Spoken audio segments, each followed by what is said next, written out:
দেশে ফেরার আগে ফেসবুকে লিখেছিলেন, স্বপ্ন যাবে বাড়ি আমার, কিন্তু সেই স্বপ্নই দুঃস্বপ্ন হয়ে ধরা দিল।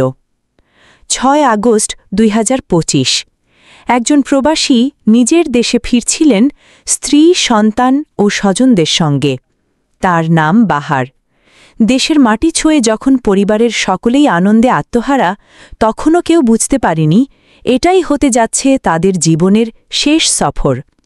ওমান থেকে ঢাকায় নেমে বাহার পরিবার একটি মাইক্রোবাসে করে রওনা দেয় লক্ষ্মীরপুরের পশ্চিম চৌপল্লী গ্রামের উদ্দেশ্যে। সবার মুখে ছিল হাসি, চোখে ছিল ঘরের আলো, বুক ভরা স্বপ্ন।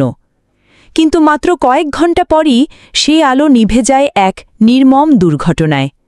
ফেনীর চান্দ্রগঞ্জ এলাকায় ভোর ৫:৩০টার দিকে গাড়িটি নিয়ন্ত্রণ হারিয়ে সোজা খালে পড়ে যায়।